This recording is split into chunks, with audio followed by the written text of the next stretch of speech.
All right, Zach. Yeah. Well, welcome to the podcast, man. Thanks. I appreciate you coming.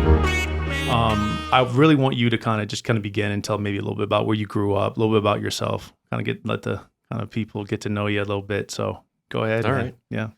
Yeah. Let's start with where I grew up. I grew up in New Hampshire. I was born in Florida. I was born in Orlando, but my family moved from Florida to New Hampshire when I was about 5 years old. So ended up landing in a very small town in the middle of the state called Bartlett, New Hampshire, which is part of the Mount Washington Valley. I think the entire town had 2,000 people. My high school was at least 30 minutes away, and I think the entire school ended up having 700 kids, and that was like grades 7 through 12. Wow. So I talked to a lot of people about either their high school years or what they did during their childhood. And sometimes it's hard to relate when they talk to me about growing up in a city and they had like a graduating class that was the entire size of my high school, or bigger. So I feel like when I went from New Hampshire to city life, either in Las Vegas or San Diego when I was in the Navy, it took me a while to adjust to the fact that many people of that many varying perspectives could live well together in the same area. People in New Hampshire, this isn't a dig. They just have a very limited perspective of the world, is what I found out after the fact. And I think growing up as I did, I was very lucky to have parents that did not pigeonhole me into that same perspective. So, that's my childhood. I was kind of an outsider because I wasn't born there, but it was enjoyable because it was slower paced. Got a lot of opportunities to play a bunch of different sports because our school didn't have a lot of kids, but they had a lot of offerings for some reason. So I was able to play like 2 sports a season. Played soccer and football in the fall. We had a skiing program like every Thursday at our school. The school ended, I think, at 10:30 or 11 a.m. and we just went to the mountain for the rest of the day. So the winter sport was skiing and basketball. In retrospect, I kind of wish we had wrestling. Never had wrestling, but skiing and basketball, and then in the spring it was baseball and lacrosse.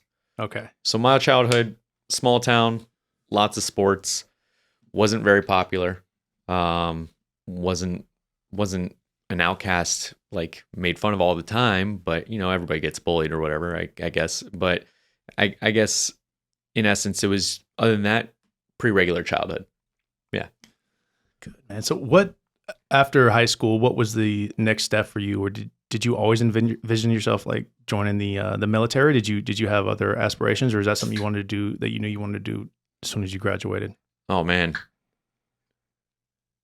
Actually, like it's kind of odd saying it now, but I did not know that I wanted to go into the military, into the Navy, until I was probably 15 or 16 years old.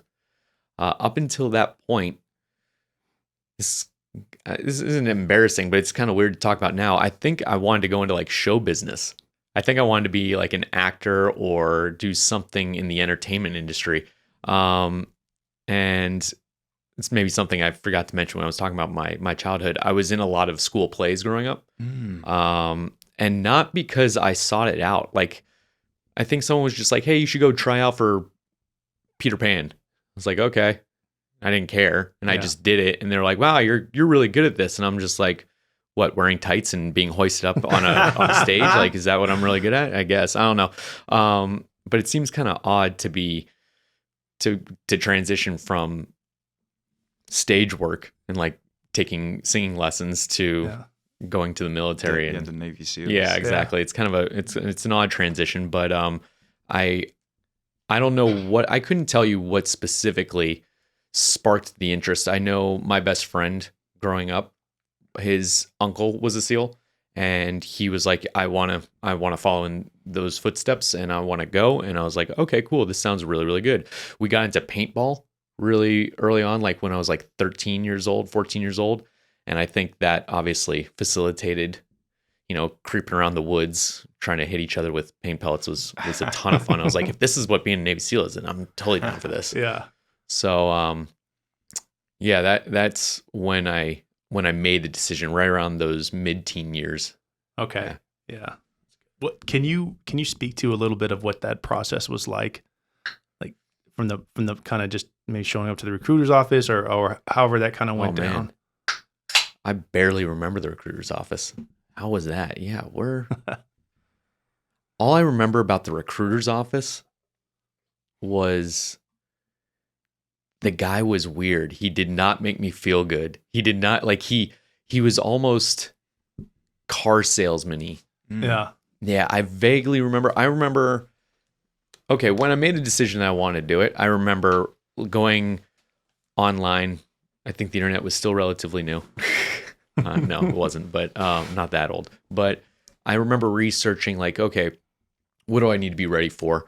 What are the requirements? And learning a lot about workout programs. And this is actually probably my first real big foray into fitness. Like when I played football and growing up, I was in the weight room, but I never really took it seriously.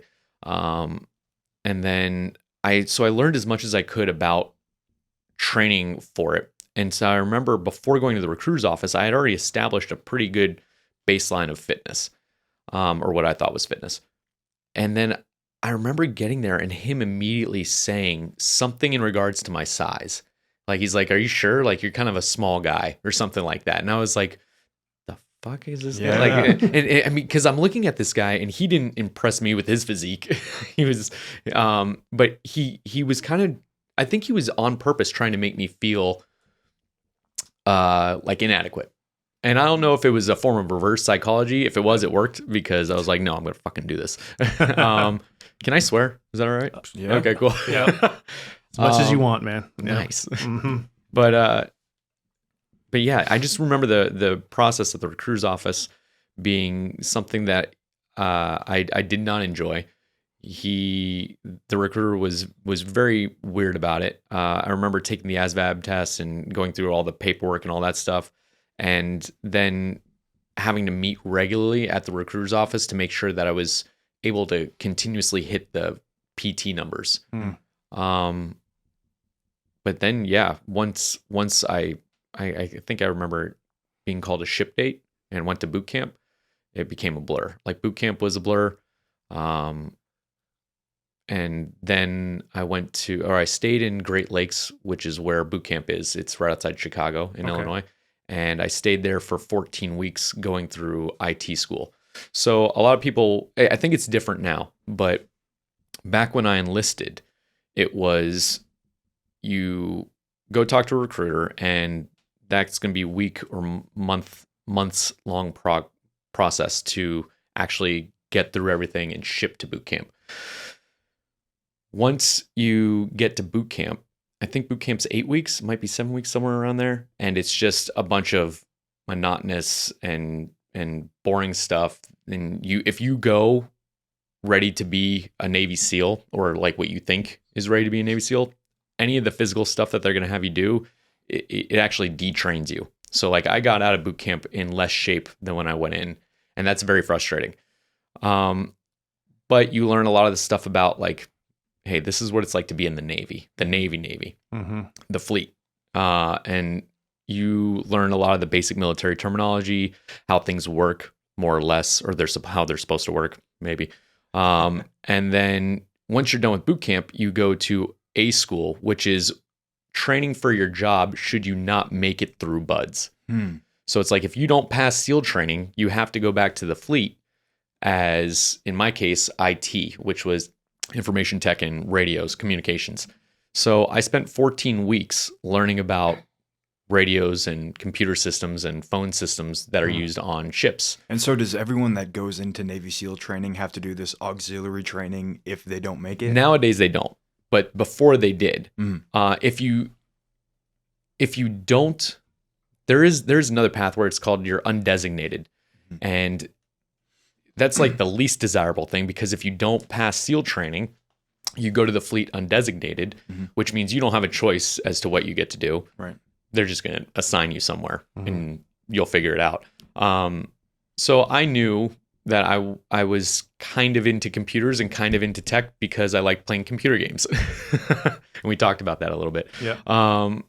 And so that's what I went to A school for. And no matter what school you go to, there's always going to be a few other people, a few other candidates that are also trying to be SEALs in that school. So I remember gravitating towards the 3 or 4 guys that were in A school, ITA school with me, that were also trying to become SEALs. And I just remember, because I didn't meet them in boot camp, I just remember being the least in shape one out of all of them. Like there was this one guy that could, in his sleep, run a 15-minute 5K.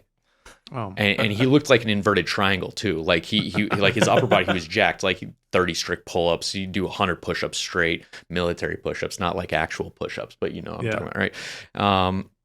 But I'm going through A school with these guys. I'm like, man, I these guys are in really good shape. I'm not sure what they did differently, because I just followed like this 8-week program to become a Navy SEAL online before going to boot camp. What year was this roughly? 2004. Okay. No. Before that, 2002. Okay. Yeah, sorry. Yeah. It's decades ago, right? At this point. Yeah. And I just remember going through A school with those guys and then getting assigned a class for buds. So boot camp, 8 weeks, A school, 14 weeks, then buds. Yeah. And buds is you show up, and once you get there, you're in like a limbo phase where your class hasn't started yet, but you aren't really able to just do whatever you want. So you're not in training, but you're kind of in training. And I think now they call it pre-buds. There's an indoctrination phase that like is supposed to teach you how, like the protocols of buds. Like, hey, this is where you go to get your meals. It's a mile each way. So you're running a minimum of 6 miles a day, because it's a mile for breakfast and a mile back, and then lunch and then back, and then dinner and back. And like, this is where you're sleeping. This is what time you're going to be getting up. This is what time lights out is. It's like, there's an entire like learning curve that's different than boot camp was. This is how your uniform needs to be presented, because we wore camis, is what we call the battle dress uniform, the BDUs, like the Army kind of camouflage pattern. Nobody else in the Navy wears that stuff, right? Or they didn't. So it was kind of like another version of boot camp. Okay. And then training started. Yeah, and I was like really excited. And then after the first week, I was like, oh no. Can you talk a little bit about what that training was like? Maybe speak like the first day or something, if you can. I don't know, like some memorable moments or. Oh, I mean, I got a lot of moments from the training, because I always tell people, and most SEALs will say this, buds is probably like one of the best, but also one of the worst times of your life, in the sense that, especially as a single young guy, like if you're an officer or if you're married with kids and you're going through buds, I can imagine that it would be a nightmare. But as a single guy that had no other responsibilities, it was indescribable, in the sense that like you could just wake up, eat, breathe, sleep, training, and go to bed and not really have to worry. Like, you don't have to worry about a mortgage. You don't have to worry about feeding kids. You don't have to worry about maintaining a relationship or anything like that. So it was very much like you could just live in the moment every single day. And by that sense, it was very low chronic stress, very high acute stress during the day though. So the entire first portion of adapting to the lifestyle that is buds was kind of a culture shock, because you are put into this class that has, crap, what did we start with? 300 people? 280 or something like that, 300 people, somewhere around there. And you are one small unit of that large sea of people, right? And you're running from your barracks down to the grinder. You're just like in this swarm of students moving around the compound. And so you can hide and become very unknown if you want to be, but the instructors do a very good job at making you just scared all the time, even though you know that they're not coming for you specifically. Mm-hmm. And it was unique because it bonds you as a team. So the biggest thing that I remember from those early days of Buds is that it was getting everybody into that team mentality. Like there's no individual there. You will not survive as an individual. No matter if you are the guy that can run a 5K in 15 minutes or do 100 push-ups or bench press, whatever it is, there's no physical ability that's going to allow you to survive because everybody's going to break. Mm-hmm. So if you want to pass Buds, and this is learned very early on, if you want to pass, you have to be a team player. And if you're not a team player, they will find out and they will find you. And that's, I think for the most part, that's probably one of the primary purposes of Buds. Yeah. Wow, it's interesting. So are they seeking those guys out, the ones that don't have that personality type of trying to be more team player-ish? Yeah. Okay. So from what I gathered, and I was never an instructor at Buds, so I'm not sure exactly like how the curriculum is written or any supporting documentation that says, hey, this is what we're supposed to do. But from what I've gathered, Buds it's an endurance test, basically, that is meant to find out the people who don't belong. It's not meant to highlight anybody that does really well. We don't care if you do well. We care if you meet our standards. We care more about finding the people that don't meet our standards. Gotcha. Yeah. So it's not about shining as it's much surviving. Right. Absolutely. It's the instructors go around looking and they stand back looking for people not pulling their weight, for teams that are lagging behind and the reason why they're lagging behind. Are they lagging behind because of poor leadership, or are they lagging behind because of a lack of physical performance or mental acuity, mental performance? And they jump on everything about the program is critical in nature. Nothing is rewarding except for the one line I'm sure you guys have heard, it pays to be a winner. And in my mind, that became a thing for the instructors so that they could focus more efforts on the people who were losing. It pays to be a winner in Buds. It basically means like if you win a certain evolution, like a race or whatever it is, then you get a break. And basically that just means you get to sit down and chill. Like that was a huge reward in Buds, especially in first phase where like when you're up at 6 a.m., 5 a.m. on certain days, it's physical nonstop until you go to bed or you secure for the day at 6 or 7 o'clock at night. So if you won something, that was, you get 15, 20 minutes of rest. And these are like competitions that different teams would be going up against each other at? Everything's a competition, but nothing is scored, if that makes sense. So like there are boat races, every week you have 3 individual tests. You have a 4-mile run every Monday morning. You have a 2-mile swim. I think that's either Thursday or Friday. And then in the middle of the week, you have an obstacle course run. Okay. And you have to do those 3 things in progressively faster times throughout the entire program. So I know in the first phase, I think your 4-mile time to run has to be under 32 minutes. And that's on the sand. That's on the beach with boots and pants. So they say here, everybody lines up, the 300 people, and they're like, hey, there's a cone with an instructor down there. That's the turnaround, 2 miles, 3, 2, 1, go, boom, come back. Anybody that doesn't meet the time, you're going to get fucked up. We're going to beat you like a little bit. And beat means like you're going to get physically punished, not like punch in the face or anything, right? Yeah. And then you get one more chance to pass that time next week. And if you don't, you're going to go into remedial action or you're going to get dropped from the program. What's remedial action? Remedial action means like, cool, we're going to run you into the ground until you are forced to get more fit. Got it. Until you make this time. Yeah. And if that doesn't work, you're done. You're cut. Yeah, exactly. And that's in first phase. The further you go through the program, even though the times get dropped, like by the end of the program, I think you have to run in under 28 minutes. Got it. How long is the Buds training program? 6 months. 6 months. Unless it's changed since I've been in there, which is possible. It was 6 months. It was 2 months, approximately 2 months per phase. So first phase is what they call the conditioning phase.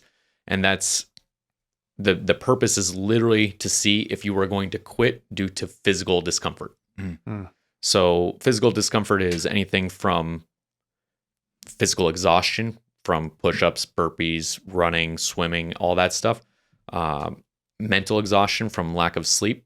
So Hell Week, I think a lot of people know about. It's 5 days straight. I think at one point you're allowed 2 hours of sleep on like the third night. That's about it. But it's interrupted sleep. If you guys want to talk about that, that's a fun experience. Yeah. What's it like? Well, the sleep deprivation, it doesn't even come into your mind until you go to eat, like on the second day, because you're moving so much. When people say like Hell Week is 5 days straight in first phase, is Hell Week the only time that they're putting you purposely under sleep deprivation? Probably not. Okay. Probably not. No, there are other times where, well, it's interesting. It's Hell Week, the purpose is sleep deprivation. There are other times where you are sleep deprived as a result of the training schedule, and they understand that, but they don't care. Got it. Right? But Hell Week, it's meant to physically, emotionally, mentally exhaust you to see what you do. There's not a single person. I truly believe this. I don't think there's a single person that goes through Hell Week and says, "Oh, I never once thought about quitting." No, you thought about it. You just didn't. One, you didn't act on it. If you passed, obviously, you didn't act on it, or you didn't consider it a viable option. But it's never. Nobody goes through Hell Week and never thinks that quitting isn't an option. You can think about quitting as an option, just don't act on it. Right? That's the difference between being dumb or being just mentally tough. It's not the same thing, right? Yeah. And so the purpose of Hell Week is to break everybody that goes through it. And the instructor staff want to see, as well as your teammates, that we all want to see what happens when you break, either physically, mentally, or emotionally. It's probably one of those things where it is rewarding, but at the same time, I couldn't tell you if it was rewarding because it was actually rewarding or if because hormonally I was so jacked up at the end of it, I was literally just unaware of what to feel. Got it. Yeah. And so the thing that they're looking for, they're not necessarily looking to see who breaks and who doesn't break, but they're looking to see how you react once you're broken. Everybody breaks. Everybody's going to break at some point. You will break in Hell Week because the instructors, especially towards the end. Remember, I said we started. What did I say? With like 300 people. Yeah. I say kids because back then we were all kids. Although the oldest person in my class was 36 years old. Wow. Oh, Yeah. wow. What's the average age? I'd say probably low 20s, like 20 to 23 is probably the average. But the officers tend to average a little bit higher between 24 and 29. But I remember Del Rio, our LPO, was 36. It was his third or fourth time at Buds. Wow. And I'm about to be 37. I cannot imagine going through Buds with my current body.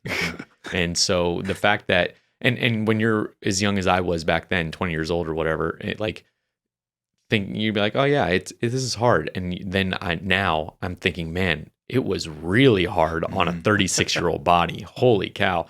But we started with 300 people. And by the end of Hell Week, you're less than 100 by far. Probably like 60. So you lose a considerable amount of the class, and it's usually within like the first 2 to 3 nights. Most people quit during the evening when it's coldest, when it's darkest. And so, like, if you want to quit, you just say, I'm out, and then they'll take someone at any point during the training. They're just like, okay, this one's done, drag them out. Correct. They're depending on how, actually, I don't know if it's depending on how. There's always like a 2 to 3 minute discussion for most people. So when you say, hey, I'm done, I want to quit, an instructor is going to take you to the side and be like, are you sure? Do you know what you're doing right now? Like, do you want to stop training? Because we'll take you over by the fire, you'll warm up, you'll get some food in you, then you're going to go home and sleep, but you will not be able to come back. Chances are you won't be able to come back to Buds for a few years. Like there's a kind of a come to Jesus talk. Like, are you sure this is what you want to do? And that's for most people. If you were a shitbag, if you were someone that the instructors didn't want to be there in the first place, because the instructors pin those people pretty early on. Mhm. And just be like, oh, you quit? Okay, bye. Yeah. Like there's no talk. It's just like, good. We were hoping this would happen. Yeah. So yeah, that's all the support you get. From the instructors. I saw multiple times throughout the week where, for instance, there's a drill called surf torture where everybody interlocks arms and you just go and you lay in the surf in the middle of the night and the water washes over you, so you can't breathe for a split second. All the sand gets up your nose because you're head into the ocean. So the water is coming up over your head and then it comes back out and like goes up your nose and up your mouth and all this other stuff. It's delicious, right?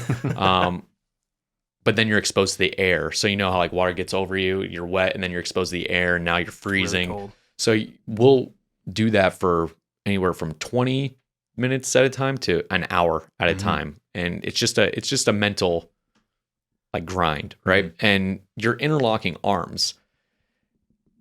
And you can feel if the guy next to you is about to quit. You can literally feel him like, I'm going to sit up and I'm going to go, guys. Wow. And you'll see guys, like you'll look to your left and right and you'll see like a guy just lock his arm and don't go.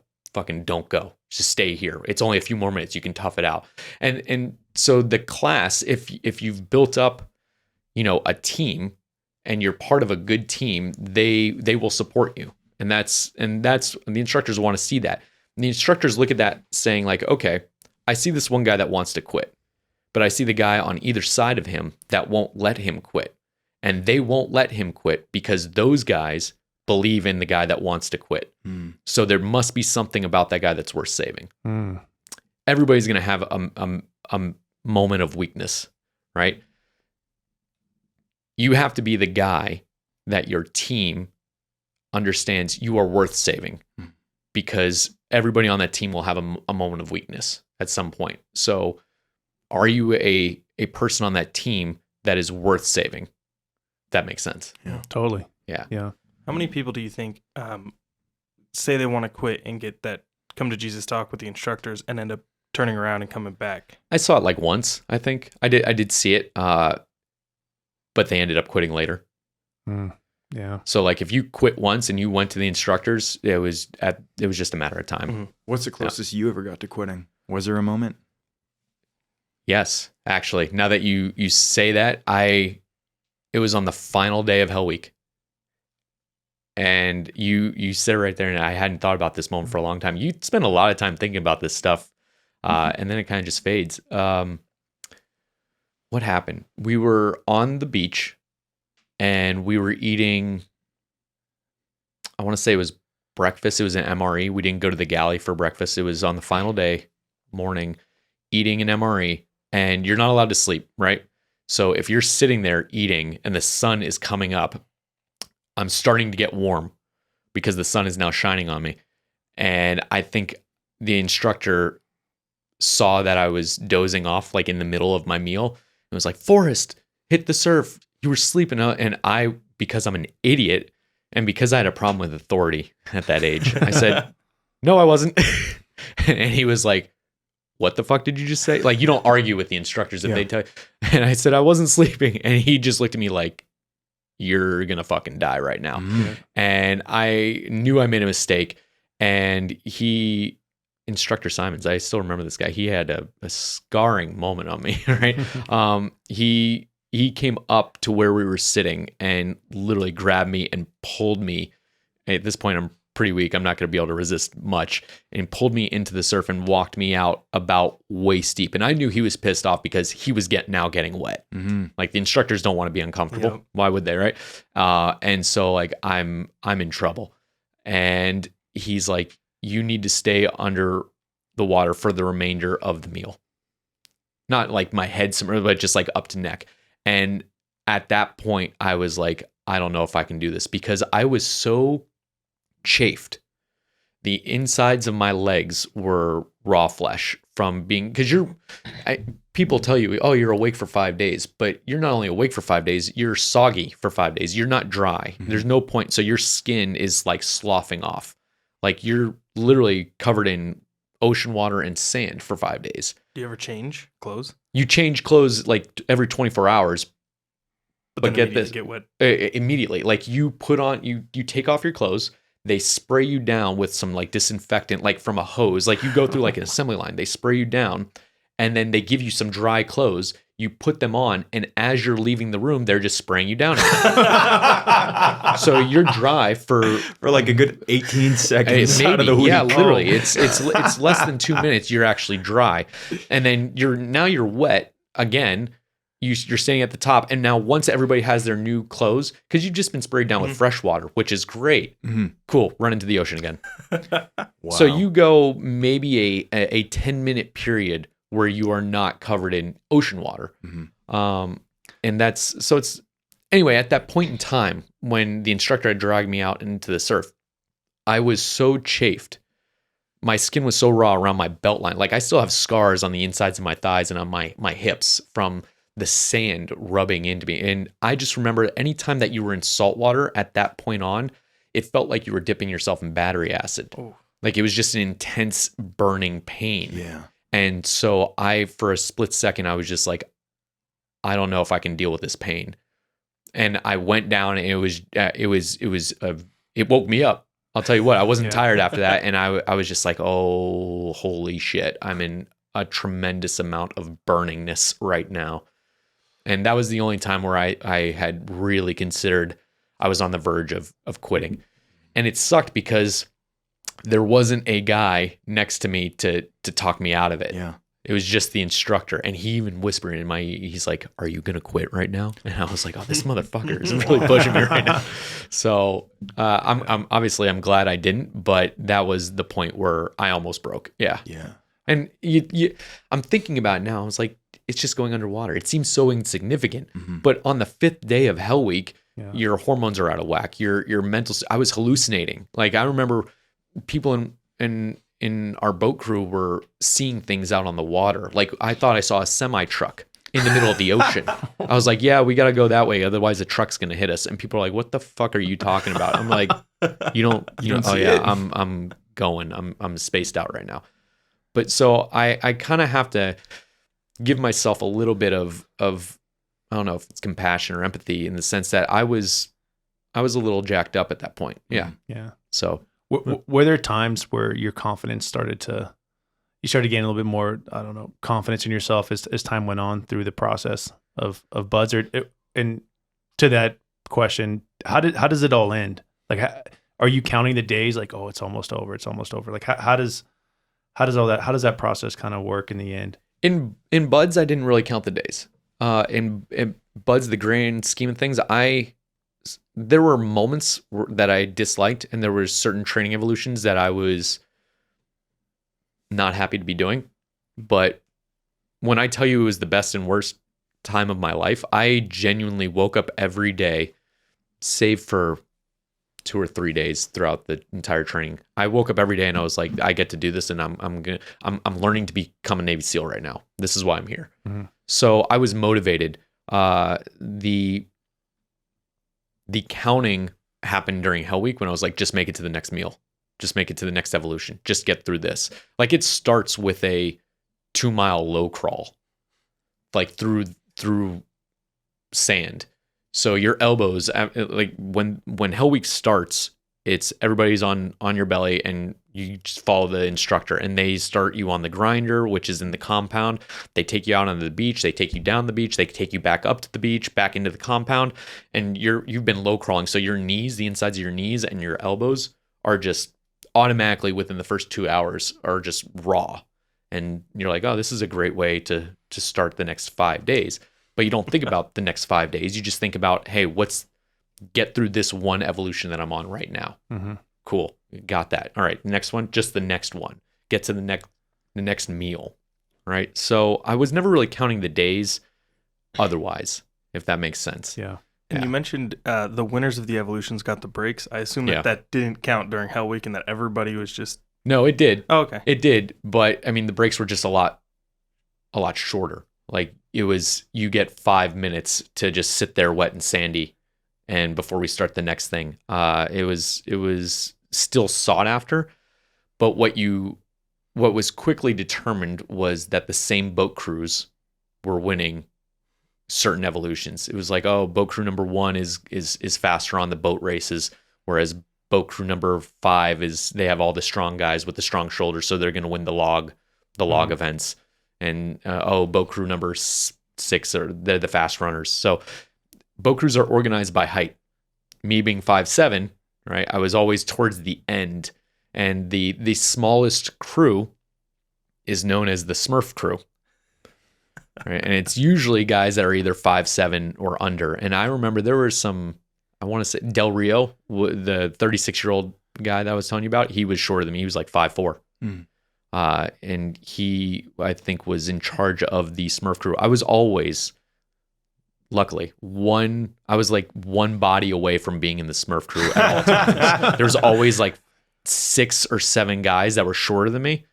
And I'm 5'7", so that can tell you the range. There were guys that were 5'3", 5'4" that were making it through, that had to lift the same logs, they had to lift the same boats. But obviously, if you're shorter, you can't take a big stride length, so you're not going to run very fast relative to the guys that were 6'4", 6'3".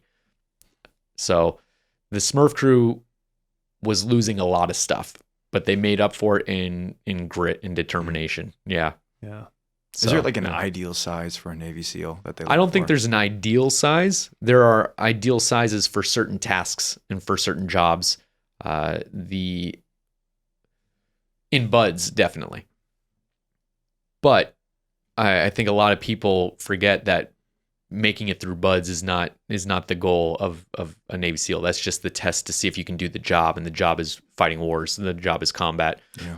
So there is an ideal aptitude. There are probably ideal strength levels and ideal physical capacities.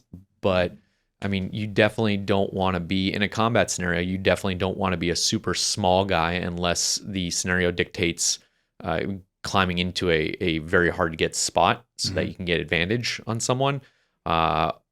You want at least some decent level of mass. So if things get physical, you can hold your own.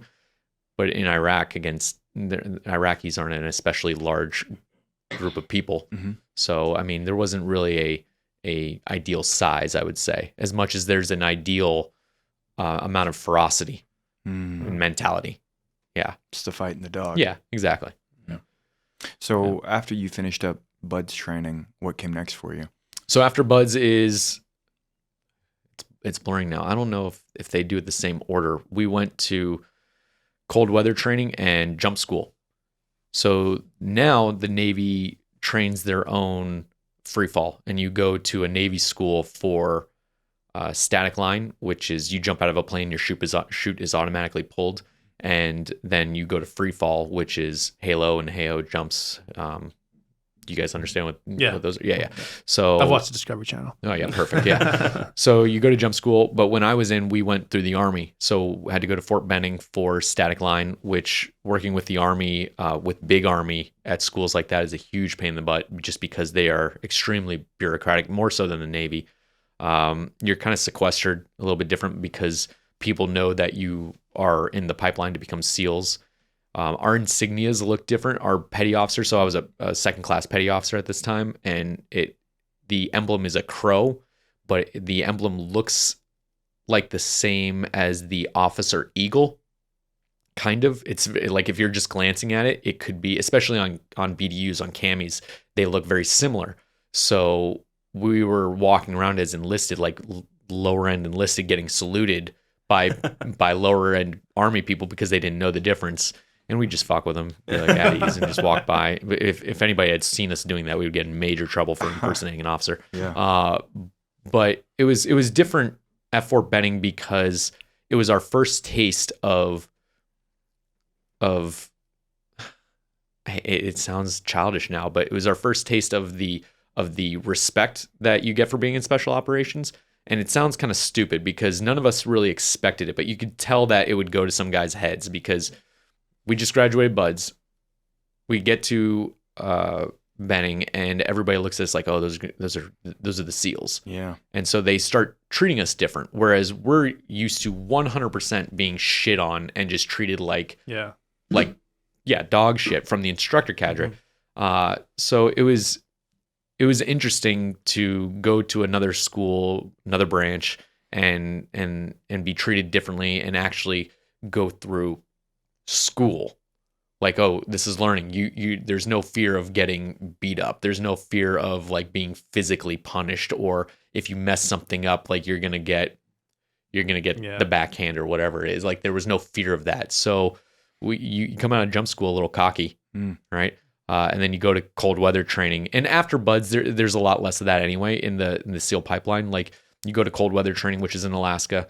That's an actual school. It's run by SEALs, but at that point, you've proven to them that you have the mentality to be there, the grit to be there anyway. And there's a lot more learning that takes place, even though it is extremely uncomfortable. Like they're forcing you into hypothermia. What part of Alaska do they take you to? So it's Kodiak Island in Alaska, and it's right off the southwestern coastline. It's very remote. There's not a lot out there. It's not a fun trip, but it's like you're camping in the Alaskan wilderness.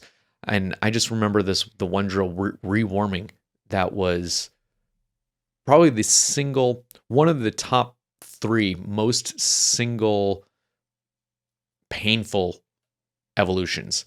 I was thinking of the other 2. And if you guys want to know what those are, like we can talk about those. But let me talk about rewarming. Rewarming is, hey, we're going to force hypothermia on you, and we are going to see how you react. So you're basically going to go into the 29-degree salt water with just your what they call level 1 jacket, which is just like a small nylon polyester kind of jacket, just a single layer. Think of that. You're going to go into the 29-degree salt water because it doesn't freeze, and you are going to submerge everything except everything from the neck down.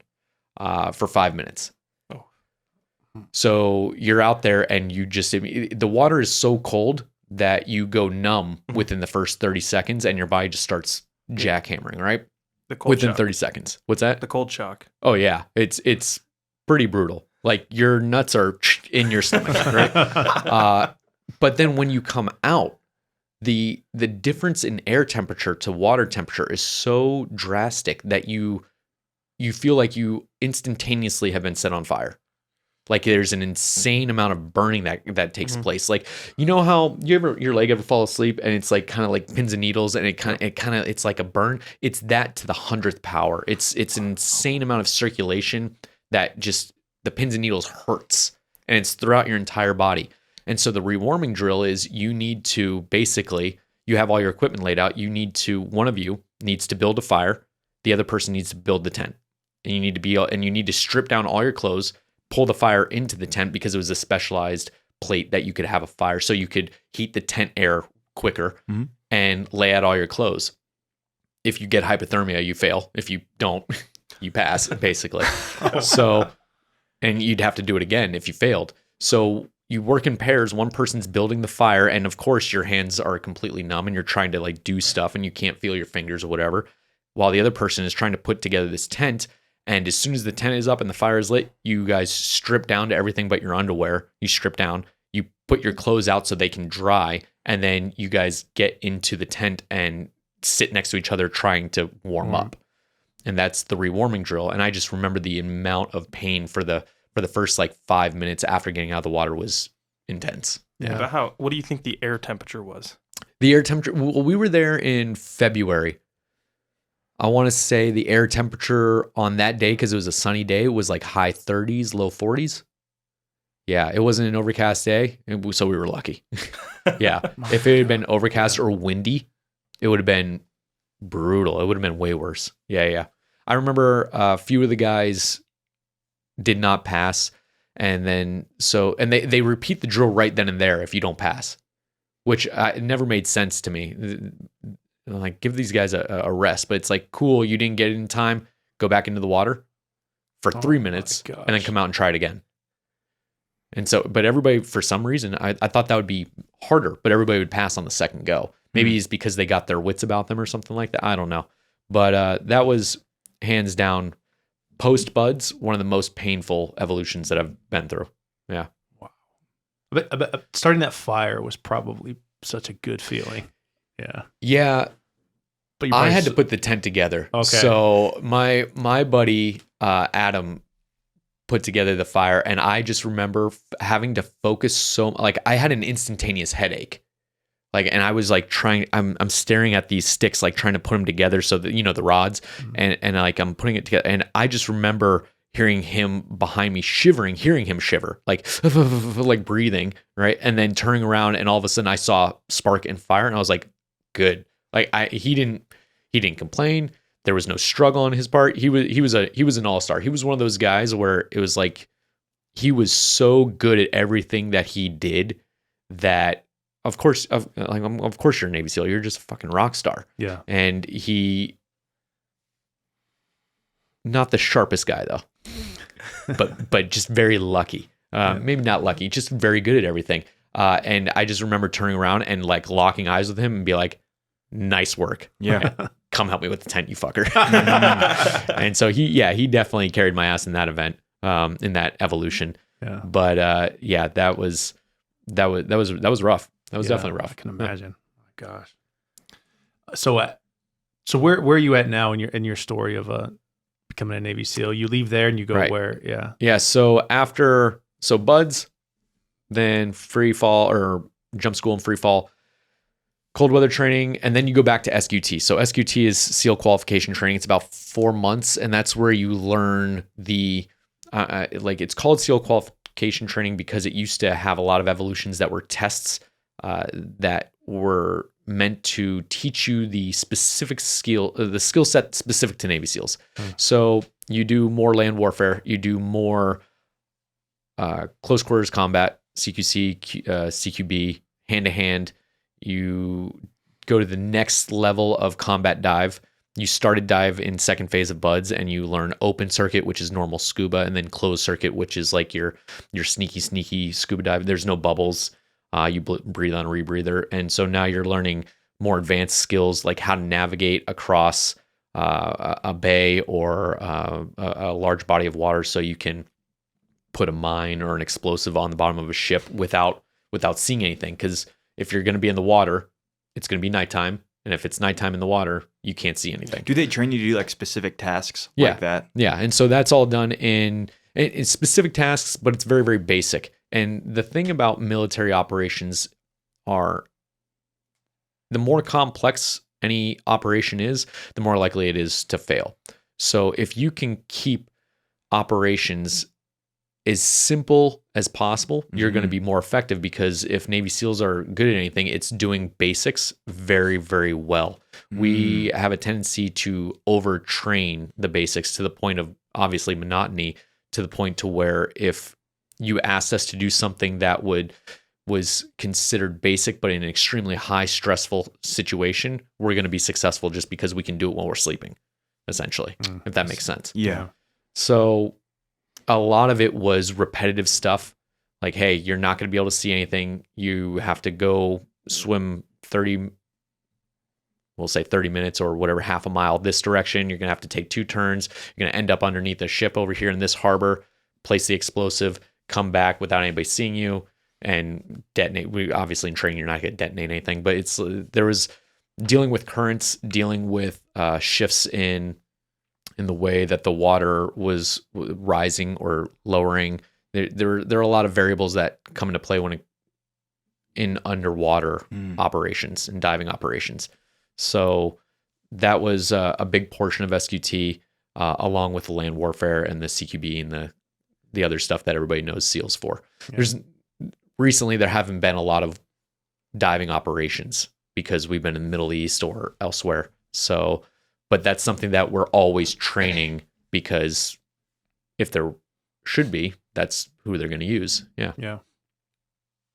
Good. Yeah. So, and after SQT, then you go to your SEAL team. You get assigned to what team you're going to. Okay. Yeah.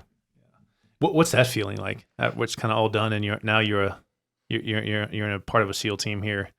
Do you have a healthy sense of fear? Absolutely. Yeah. Oh yeah. So and the instructors are up front. It's like you go through all this training. Let's say you've been in training for a solid year, unless you've been rolled back.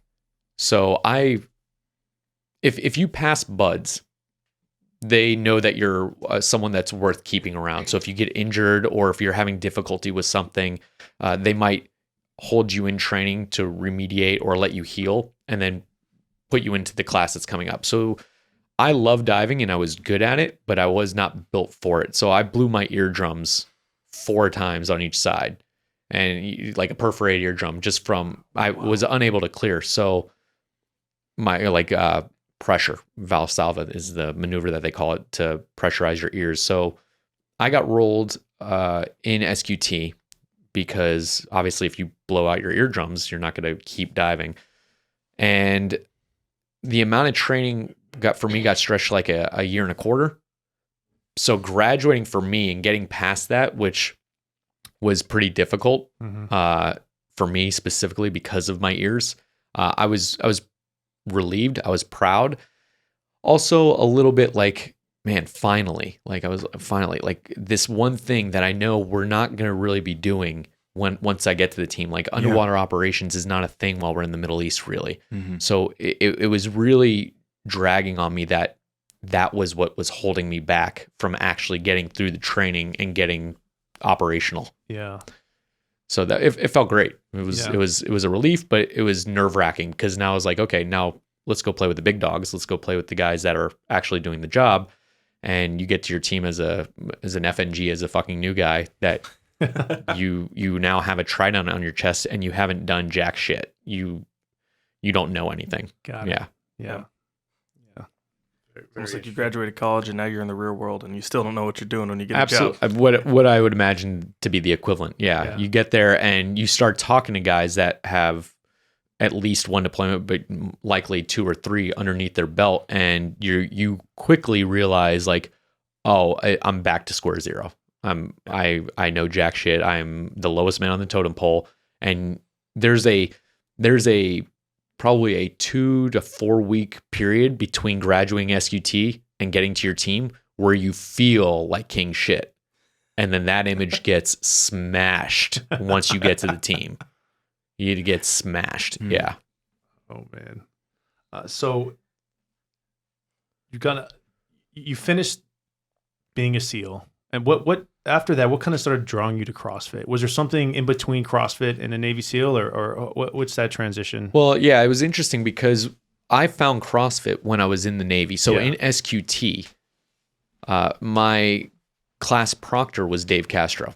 Oh, okay. Wow. And a few other guys that work for CrossFit seminar and CrossFit headquarters. And at that point in time, CrossFit was becoming more popular in Spec War, in the special operations community, because it was so effective at getting us fit, right?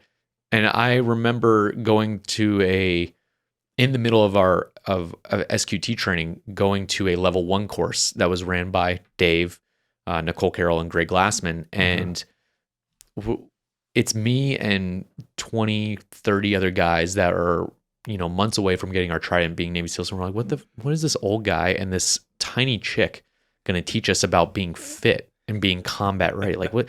And they smashed us. They destroyed us. I remember Nicole just driving our one guy, Lane Jackson. He was an outside linebacker for Annapolis, officer in SQT, physical specimen, right? Just like you look at this guy and be like, there's nothing he can't do. Yeah. And Nicole went rep for rep overhead squat with this guy, and he crumbled after like 8 reps. Have you seen that video where Nicole will put like a barbell over her head and overhead squat on the same cadence that the guy is doing? Yeah. And they're using the same exact weight. And after 8 reps, Lane was dying and she's just chilling. And at that point, we were like, wow, she just made Lane, like our Terminator, look weak as shit. Yeah. All right. Oh, man. Let's listen to these guys. Yeah. So found CrossFit, then started training it almost exclusively. Saw and not everybody was training it exclusively, even in the teams. Like we got to the teams and it was still very much hey, we're going to run, we're going to do our calisthenics, we're definitely going to weightlift, but we're not going to circuit train. We're not going to do any type of Metcon or mixture of Olympic weightlifting. Back then, Jim Jones, I don't know if you know Jim Jones, Mark Twight was like an offshoot of CrossFit. Okay. Like he subscribed to the methodology, but applied it a little bit differently. And Jim Jones was very popular amongst our community. And there was a program that had started at the team that I got to called HPI, Human Performance Initiative, which involved a lot of objective testing of physical capacity, and then blood work and nutrition work, and then it was built to make incremental progress across certain physical tests. CrossFit was a program that we used to improve. And so I want to say it was a solid 3.5 years in the Navy after I had found CrossFit that I had been doing CrossFit. Okay. And that was my introduction. So I kind of got really lucky in the sense that I found CrossFit from the people that started it, essentially Greg Glassman and then Nicole Carroll and Dave Castro. Yeah. And then when I got out, my only experience training CrossFit had been with other team guys. So the first time that I went to help someone coach a civilian, I didn't know what the hell I was doing because it was like 40-year-old soccer moms. Yeah. And I was like, I didn't realize that I should train them different than a Navy SEAL. So I got some weird looks and I got some awkward responses. And one lady kind of put me in my place. She's like, don't you ever fucking talk to me that way. And this was in the middle of a CrossFit class. And I was like, I'm sorry. Like, I didn't know how to take it because I was just so used to training other team guys. Yeah.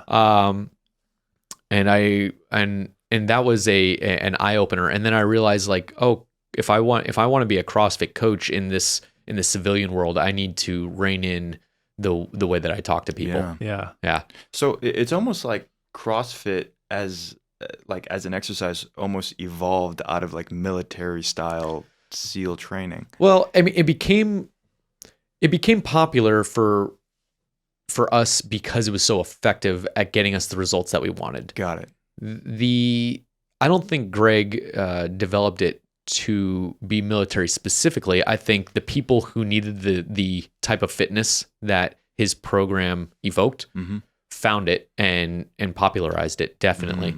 I think that CrossFit, I mean, I'm biased obviously because I've been doing it for so long, but I think CrossFit is probably the single largest positive contributor to health and fitness worldwide in the most recent 2 decades. Yeah. I mean, if you look at the early 2000s and you look at what health and fitness and working out looked like, and then you saw CrossFit become mainstream, and now you look at what health and fitness looks like, even outside of CrossFit, you can see CrossFit's influence across the board. Yeah.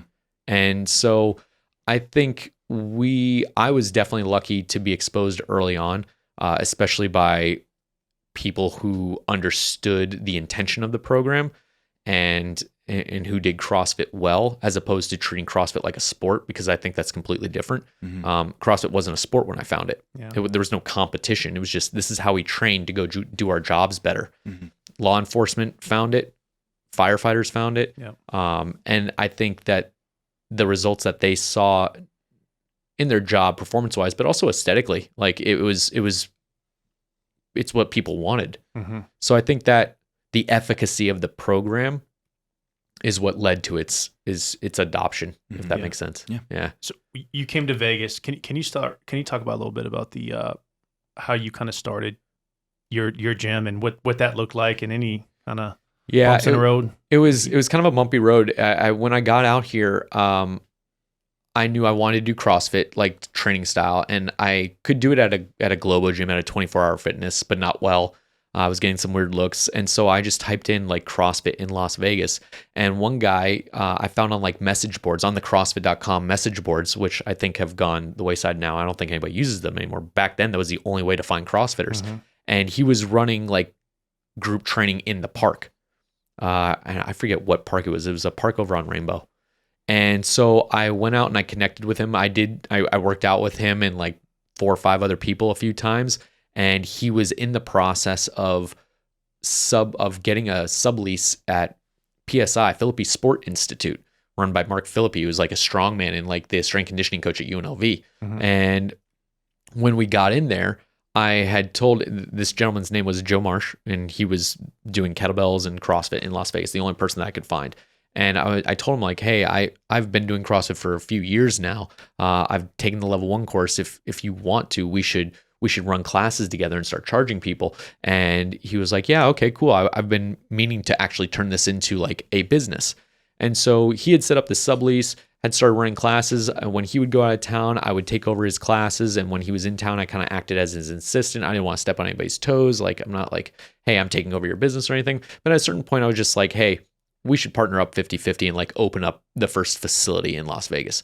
So that was a few months after meeting this guy. And we all know that the best thing that you can do after meeting someone after 2 months is to partner up with them in a business, right? That makes total sense. So we opened up CrossFit Las Vegas, and with very, very little, I think a total of $10,000. Wow. Like he put in 5, I put in 5. We bought some basic barbells. We built our platforms. We bought some wall balls, but we built some wall balls. We piecemealed some dumbbells together. I remember we welded. You remember the pull-up bars at CrossFit Las Vegas? It was a rig that was meant to hold boxing heavy bags, and we just welded like these super thick bars straight across, and they like nobody could wrap their hands around these things. Yeah, you remember them, right? I remember, yeah. And I was just like, yeah, these are like the ones at Bud's. I love them. It's like they don't want you to hold on to those things. And then the 40-year-old soccer mom comes in. Exactly. And I'm just like, and it's 8 feet above. There's no like varying heights for short people. I'm like, if you can't jump to the bar, learn to jump better, I guess. I was like, but we opened up, and the first 3 months were rough because we didn't see a whole lot of growth, but we weren't business owners. We weren't savvy on like marketing techniques. So like Facebook was barely a thing. MySpace was still a thing back then. This was 2008. I think MySpace was on its way out. I think Facebook was on its way in. Instagram wasn't a thing. To market, all you did was SEO and Google or word of mouth. Mm-hmm. So we didn't know anything about SEO. We didn't have the budget to hire anybody to do anything other than a WordPress website. So we just hit word of mouth really hard. And I focus on putting together the best program to get the best results, because in my mind, again, I'm not a savvy business owner at this point, but in my mind is if my clients are super happy, they're going to talk to people and they're going to bring people in. Yeah. And that was the general consensus. So we just focused on putting out the best product possible. And now Joe and I, we didn't always see eye to eye, but we knew we wanted that. We wanted the program to get our clients the best results that they could possibly get.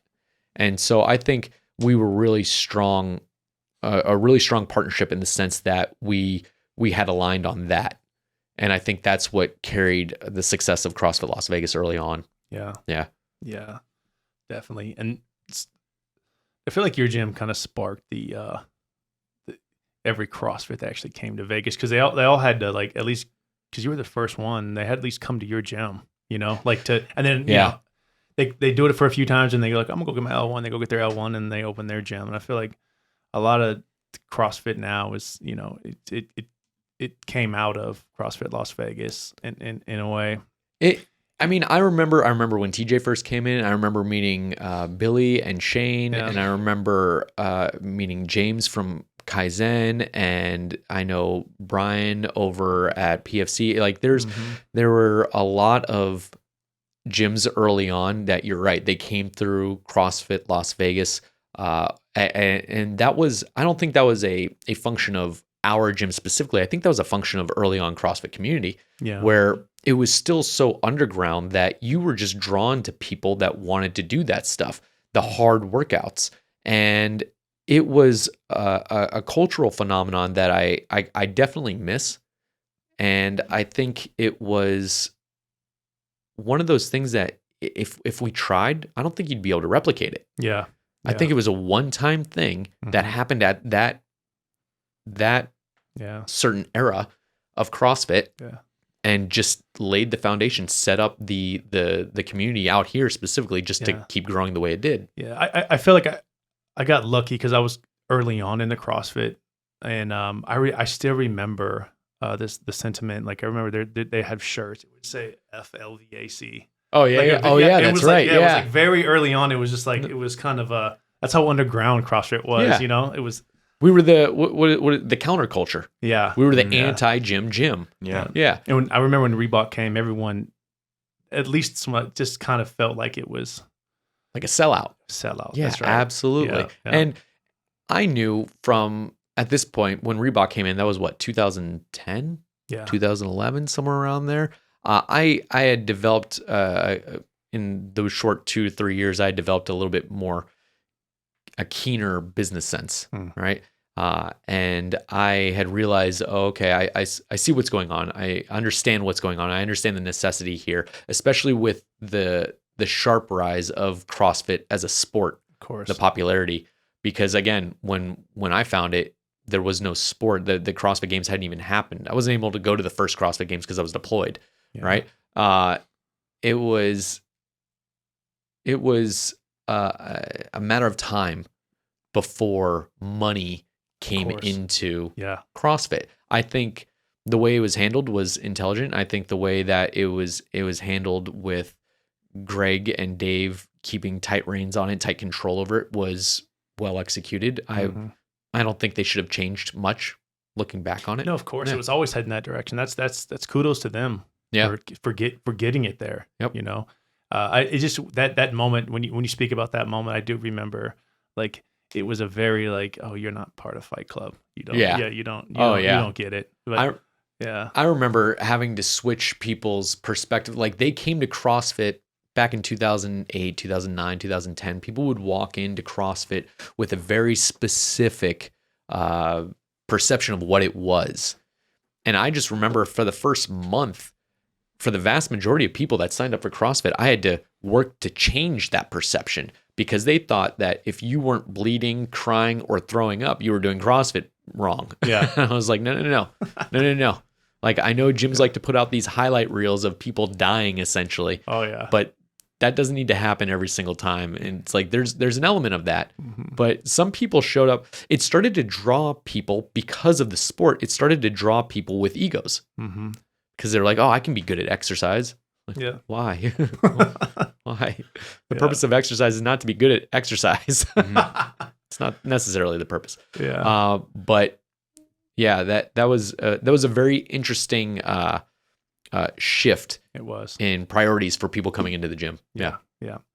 So you after CrossFit Las Vegas, how did you end up going start Max Effort? Like what was that process Yeah. like? So, I mean, like I said, Joe and I had known each other for 2, maybe 3 months, maybe not even. I don't even think it was 3 months before we decided to go into business with each other. And he was at a different point in his life. He had just started a family. I was a single guy that had just gotten out of the military. Again, no real ties to anything, no family that I was trying to build. And he had just started his family. So I think he was at a different point in his life. And so his priorities were slightly different.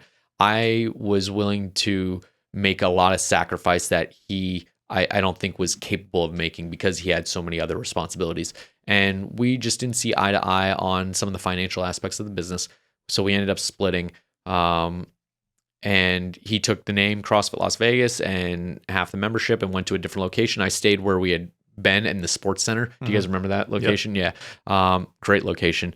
And we rebranded to CrossFit Max Effort. And that was kind of that was 2011. And I'm trying to remember at that point in time, Las Vegas had 20 some odd CrossFit gyms Okay. around town. Yeah, that's probably about right. I Maybe think. Yeah. upwards of 30. Yeah. But I was a little bit nervous. I had made the decision to do that with my then wife, and I'd been on seminar staff for over a year at that point, and I was just even more enamored with CrossFit and its ability to make a good impact on people. And I had a chip on my shoulder. I wanted to prove that the affiliate model, that this gym model, if done properly, could be financially viable. Like it could make a decent amount of money. And I mean, we did, but I'm not sure if it was anything other than me getting lucky. I don't know if it had anything to do with me specifically, but I just stuck to that mantra of like, let's provide the best possible service that we can provide. And I remember Greg Glassman early on saying, like, if you are faced with a decision within your business and the priority is not making the decision for the betterment of your clients, you're doing something wrong. Like always, always, always ask yourself, how is this going to help my customers? How is this going to help my clients? And if you can answer that question, like that's where you should be going. And so I just kind of stuck with that the entire time. Like, what is going to be best for them? And it just ended up working out. Yeah. Yeah. Sure did. You were very successful, I feel like, with your max effort. You had 3 locations or 2? Yeah. So I'm trying to think. It's interesting because before max effort, I totally forgot about CrossFit 702. Yeah. There was another gym that I had opened with another partner in 2010. It was CrossFit 702. Like on Tenaya, right, Zach? Is that where it was? Like, yeah, I remember yeah, that gym. yeah, up north. And it was with Jared Glover, who had started CrossFit in Reno at UNR. And even though I think he was born and raised here, and came back home, and great guy, phenomenal athlete, phenomenal coach. We hired him to run the gym and be a head coach. I can't remember the exact responsibilities. And about 6 months into that, we were like, you know what? We want to open up another location. And I partnered up with Jared to open up that location. And I had been pretty forthright with Joe. I'd been like, hey, I'm going to open this up with Jared. We're going to retain 50-50 here, and I'm going to be 50-50 with Jared at 702.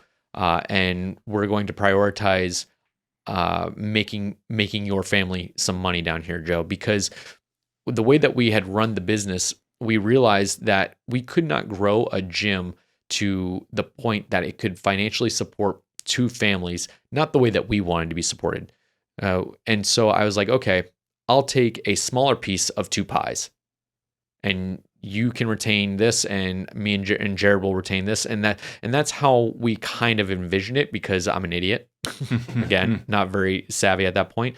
But we opened up 702, I think, in 2010.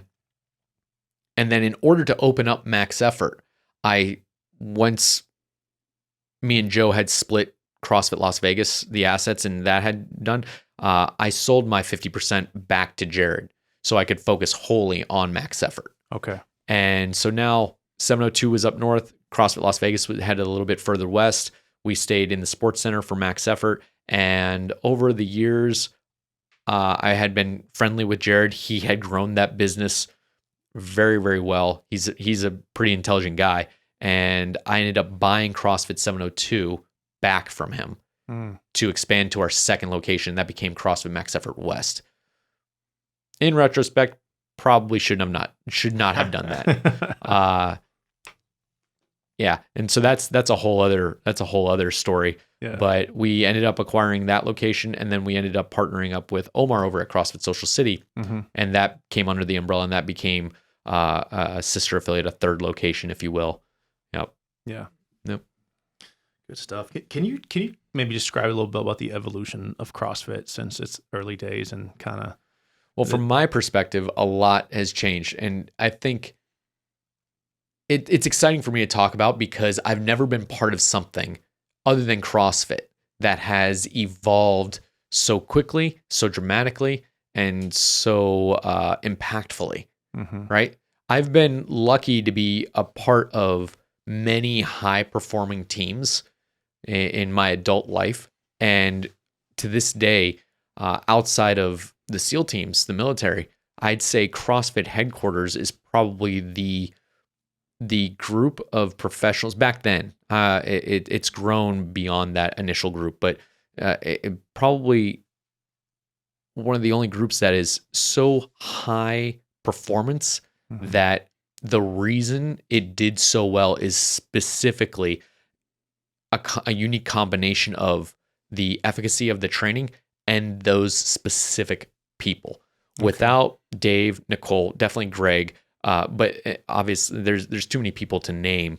But that team, watching them navigate the growth of CrossFit worldwide was impressive. Yeah. And so to see it go from a training methodology to a shift in gym culture to a sport has been pretty impressive. What would you want to know about it? Like, I have a pretty unique perspective, I feel. Yeah. Being a competitor, being an affiliate owner, being a coach on seminar staff, from military to civilian side. Like, I've seen a lot of different angles of CrossFit. So if there's anything specific you want to know about. Well, yeah, I guess we touched on it earlier. When we talking about kind of this before Reebok came in, but I do feel like now, like I always felt like boxes are as good as their coaches. Yeah, I would agree. You know, and I feel like a lot of people kind of may start a CrossFit early on and they may not have been, but that's anyone who I guess who's going to start a gym is always going to start at the bottom. What do you mean at the bottom? Well, I mean, someone who maybe is not as well as informed of training. Okay, setting up, you know, a training regimen for like they're CrossFit. still developing as a coach. Still developing as a coach, you know, and I guess I specifically remember one time. This is early on in CrossFit where we had the boxes and we didn't sand down the corners of the boxes. Oof. And people, that was like we didn't do that. And like I remember doing that and thinking to myself, like, man, why are we getting weak here? Yeah. Like leave it, you know. I guess it's some of those little tidbits I took from CrossFit. I remember as we kind of, but we went I mean, I feel CrossFit now is, I mean, obviously I feel it's a great training regimen, but I just remember some back in the day, it was just, you know, I remember driving to the CrossFit gym and being like, oh, this is going to hurt so bad. Yeah. But loving nervous, it, right? but loving it. Yeah. And, you know, all the push pull movements and just doing pull-ups to your hands ripped. It was like a badge of honor in a way, you know? And I feel like CrossFit's kind of moved a little bit away from that. Like I remember people would put back in the day, is it DNF? Like, that would be a thing. And I remember, you know, last few years, like people wouldn't do that anymore, but it just was a little bit more Wild Wild West-ish CrossFit was. And now it's interesting that you talk about that. Do you guys go, have you been going? I've only done it like a few times in my life. Okay. Yeah. Okay. Same here. Yeah. Yeah. It's when did you do it? When did you start? When I moved out to Vegas a couple years ago, I was taking like a couple classes with someone that we work with, and just like a couple classes. So like I'm not like entrenched in the culture. But you were exposed to it within, you said a few years ago? Yeah. So before COVID? It was like in the midst of COVID. Oh, okay. Was when I started really doing it. And how about you? I'd done it a few times when I was kind of a bit younger, probably 8-10 years ago. Oh, okay. So that was a while ago then. Yeah. And then also did it kind of a few years ago over the summers and like 2 years ago as well. So I'm curious before I give my input, because you said your first exposure was 8 to 10 years ago, and then you did it again recently. Mm. Was that the same gym?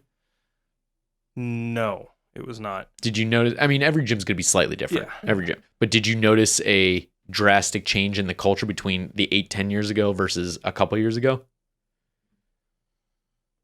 Not that I remember. When I did it when I was younger, it was more going with one of my sisters who was in it and really good friends with one of the owners. So it was kind of, I was going more just for fun and kind of training. I wasn't really in the culture of it. I didn't kind of compete. I never wrote my name on the board. I was never really in it. So I don't remember too much of how it was back then.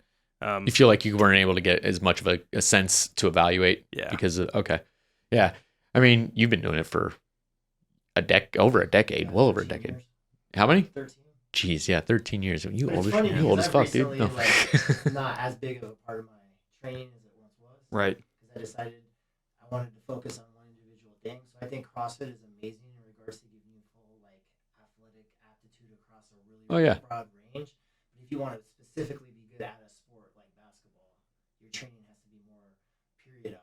Oh, 100% CrossFit at that point, when it comes to sport specific or even task specific modality training, like sport specific stuff, CrossFit is a supportive program. It cannot be your primary program. Mm-hmm. It's really good to use in your off season and maybe as like filler training during your in season or in relation to your sport specific stuff.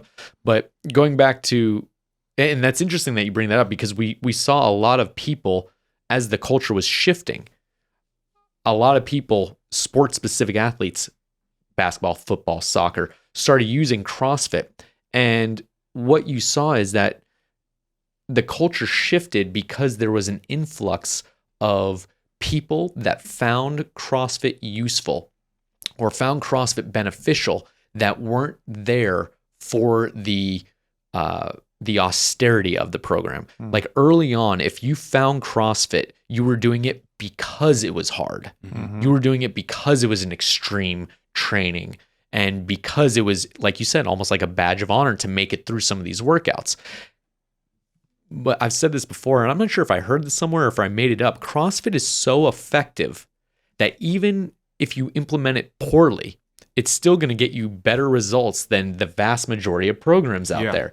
And that is what has allowed CrossFit to flourish, is that you have these coaches, these people that mean well, that may not have the best coaching ability, but they care a lot, which is extremely important, right? They may not have the best business sense, but they care a lot. And they implement CrossFit to a certain level that you look at and be like, that is watered down CrossFit.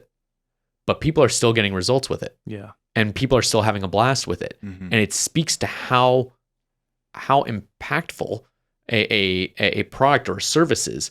If you can implement CrossFit, if we were to assign a percentage, at a 50% level, yet it gets your clients results better than 90% of other programs, that's pretty freaking impressive. Yeah. I mean, I don't know too many products, let alone services, that are that efficacious, right? Yeah.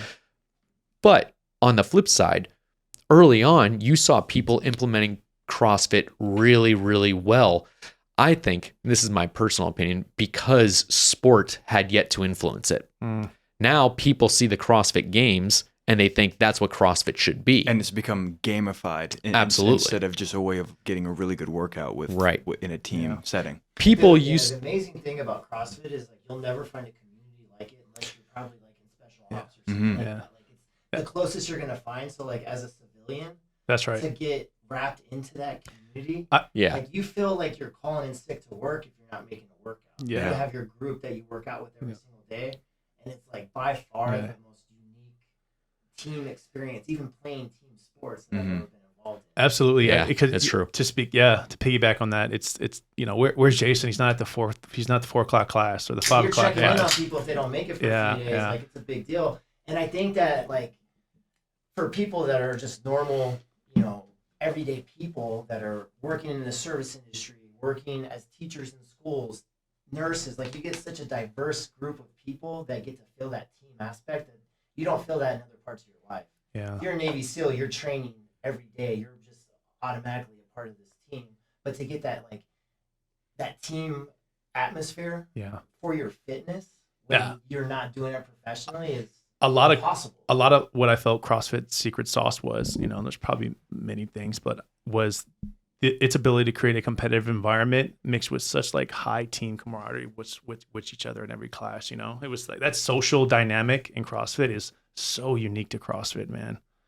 It's hard to get that at a Las Vegas athletic club or a LVAC. Everyone goes put their headphones on and goes in their own little world, which is fine. But in CrossFit, at 4 o'clock starts and 3, 2, 1 starts, and the music blasts, and everyone does the same workout.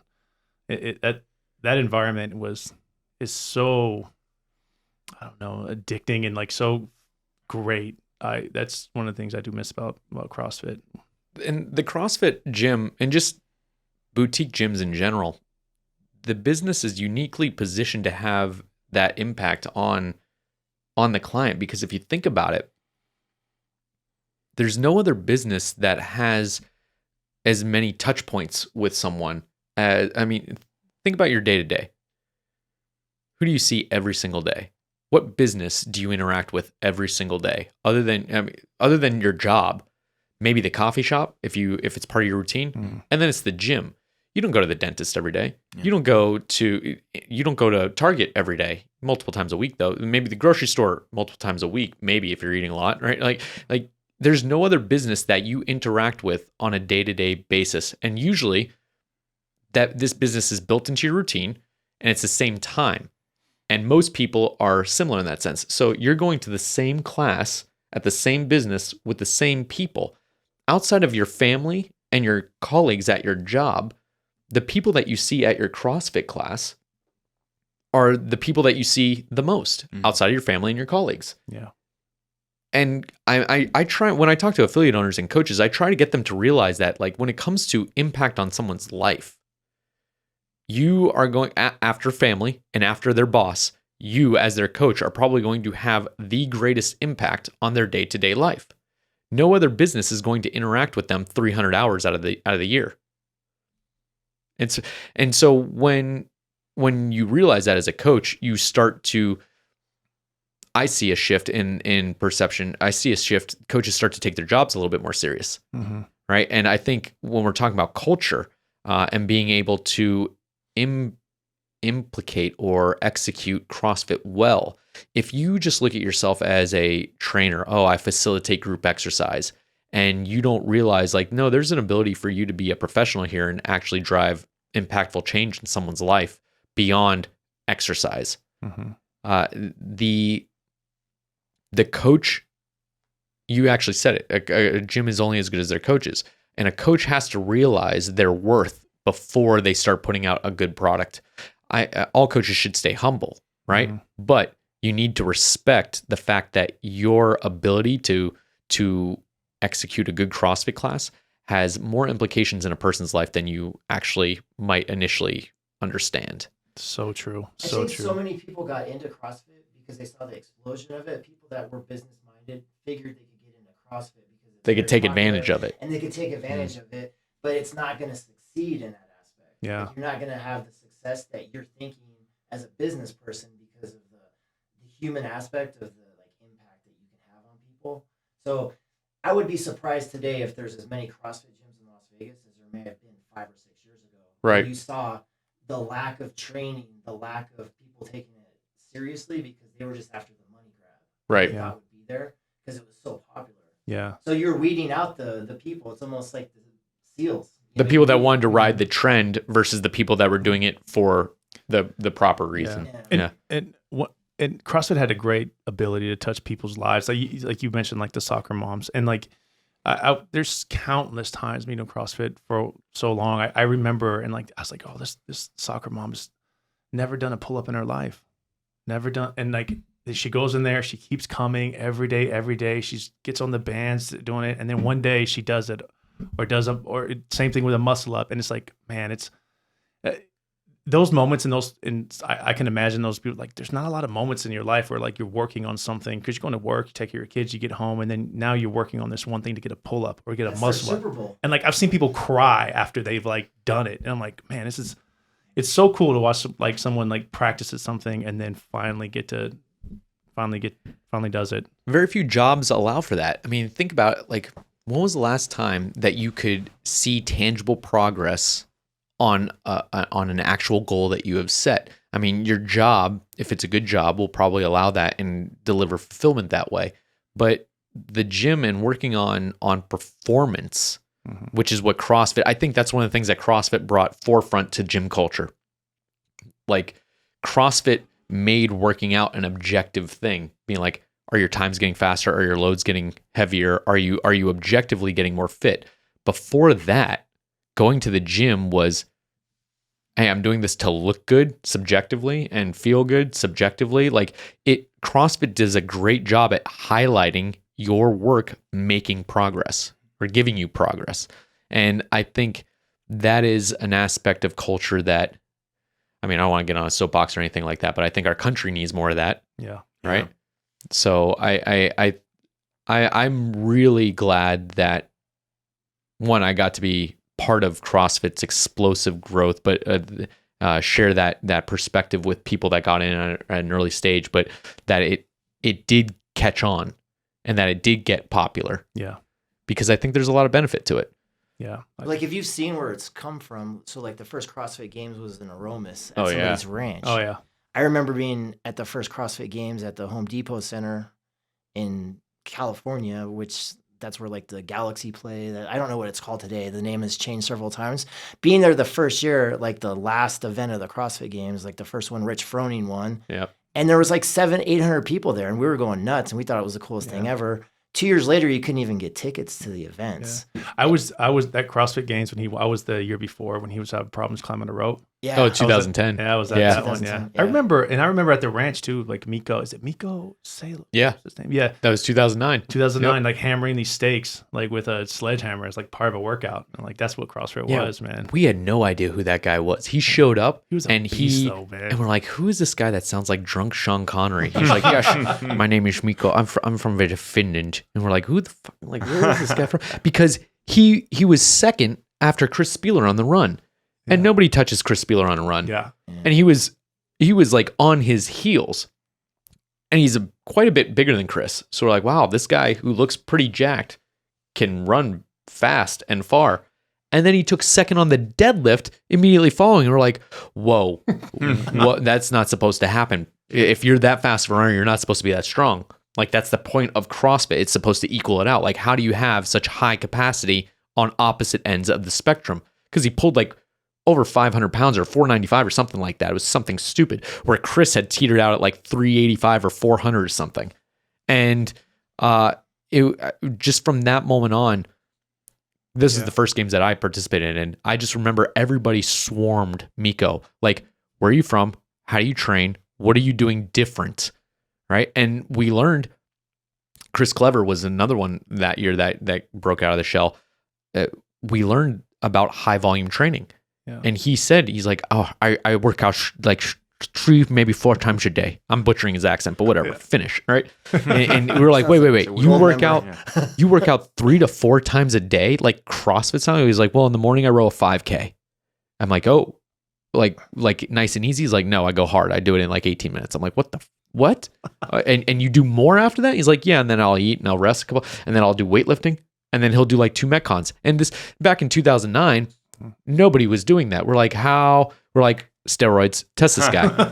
Right. And I don't think the financial capacity was there for CrossFit to start testing stuff, but we kind of just took him at his word. And then we saw more athletes do high volume training. And now CrossFit was on the path to becoming a job that you could train to compete in. And it's really cool to see the evolution, because it's only happened over the last 12 or 15 years. Yep. I've seen where people have come just in the last 12 or 15 years of CrossFit. You've attracted a whole higher level of athletes maybe than we were getting initially. Yeah. But again, I feel like with basketball, you can kind of see it. You know, you talk about guys in the 90s and the guys today couldn't compete. Well, that's bullshit. These guys are like crazy athletic now. They're way more skilled now. Yeah. But like you see how CrossFit's evolved, and it's cool to have seen and been a part of like the evolution of something that is like such a phenomenon. Yeah. You have people in CrossFit that would be not qualifying for the games this year, that would be games champions in every year from 2008 all the way up to like 2014, 2015. Yeah. They would literally be the fittest person on the planet crowned that title, and they wouldn't even qualify for the games this year. Yeah. Is it growing internationally as well? Yeah, CrossFit's biggest growth affiliate-wise is happening in Asia and South America, is what I believe. What countries in Asia, do you know? China. Wow. Yeah, China, and I think possibly India, but I'm pretty sure it's China is the bulk of the Asian market growth. That's incredible. Yeah. I wanted to ask you, now we're kind of on that topic a little bit, but you've been to the CrossFit Games a few times yourself, and as a competitor, yeah. And can you speak a little bit to like how difficult or what it's like, or like something like what it would be like to walk in your shoes at the CrossFit Games? And like, I mean, there are multiple workouts a day. I don't know if these guys know how it works. I hated it. Yeah. I mean, I enjoyed it, but I hated it. And people ask, I've had the question asked like, hey, what's harder, the CrossFit Games or buds? And I'm just be like, what? That's kind of it's like an apples to oranges kind of thing. Your motivation is completely different, and the physical demands are relatively different. The only thing that's similar is that you are just uncomfortable and in pain. The CrossFit Games is a test of capacity, and depending on the year that you actually it doesn't depend on the year that you go. The final day, you're going to be if you're going hard, if you're trying to win, you're going to be exhausted, and it jacks with your hormones. It jacks with your mental state, because anybody that goes through that amount of physical exertion, the cortisol, the adrenaline, like you're going to be jacked up a little bit. You're going to be calorically depleted. And the amount of stress that you go through physically definitely plays a toll on your mental state. If you're there as a competitor to win a paycheck, that's one thing. Like if that's your job, it was never a job for me. I went because I wanted to test myself and because I enjoy not the competitive aspect, but the testing aspect. I wanted to see what I was capable of, not relative to someone else, but of the test. If you guys want to talk about the difference between a sport and a competition, I'm totally down for that because I don't think CrossFit is a sport. Okay. Yeah. I think it's a competition. I think it could be considered a race depending on the event that you're talking about. But I went to test myself, and going into the final day, physically exhausted, I was like, okay, I'm done testing myself. But that's when the test actually starts. Yeah. So, and then you talk to other guys that literally train year round for it, and they go on to the third day or the final day. Sometimes now it's 5 days of competition, I guess now. And their body is not falling apart, and they're like, nope, this is what I've trained for, so I'm here to win. And I'm like, okay, cool. That's on you. It was just Buds is there's a purpose for me being there. Yeah. That is outside of testing myself. Like Buds was like, hey, I need to get through this so I can go do a job. Like this is the minimum entry, and I'm really looking forward to being able to do the job. Whereas CrossFit competing is nobody's shooting at you. Nobody's like the purpose is what? To win a race, to win a competition, be the best at exercise. Yeah, to be the best at exercise, which means what? When it comes to the real world, not a lot. So unless you are a professional and you're doing it for the paycheck, like I said, it was always an odd experience being there because I was one of the few that weren't probably there to do it that way. Yeah. But yeah. What was one of the most memorable CrossFit games, workout or something that happened to you while you were there? That I participated in? Yeah. I thought there's a couple. The 2000, I will say the 2011, there was the Burden Run. That was a really cool event. Mm-hmm. I thought it was well programmed and well put together, where it started with like a long run and then there was a pig flip. Do you remember that pig flip where it was like the pig was made out of metal? And so you're like grabbing this 400-pound flip thing and it's like digging into your hands, just slicing your hands open. It's probably super hot too because it's sitting in the sun. It wasn't that hot because it was overcast all morning, but it was slick. So now you have this metal edge that they didn't sand down, they didn't buff down, and it was like sharp, and your hand sliding on it to slip over. And it was that I was like, man, this is really going to test some people's like ability to withstand some pain. Of course, I ended up taking like second to last on that event or something like that, because then you had to carry a log and then there was a sled drag. But I thought it was a really cool event. But also that year, the final event that ended with a sled pull, and it was like 3 iterations of like going through like this progressive chipper, just being in the stadium. Anytime you were in that stadium, the tennis stadium at the StubHub, I think, or the Home Depot, I think it went through a couple name iterations. Those events were, you can't recreate that energy. Yeah. Yeah. The worst event that I ever did, a single event that I would hopefully never have to repeat, is the half marathon row. That was the most monotonous and boring and mental grind of an event that I've ever done. Wow. Yeah. I can imagine. So Zach, you do the tactical games now, or what? How does? Yeah, you want to explain a little bit of what that is and what you do? So tactical games. So I do programming for them, and I help design the online training platform, and the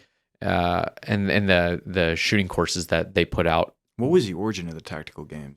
So this guy Tim Burke, who's former Special Forces, wanted to make a competition for civilians that allowed them to be exposed to the type of stress shooting that we did in the military. Mm-hmm. And it's essentially stress shooting.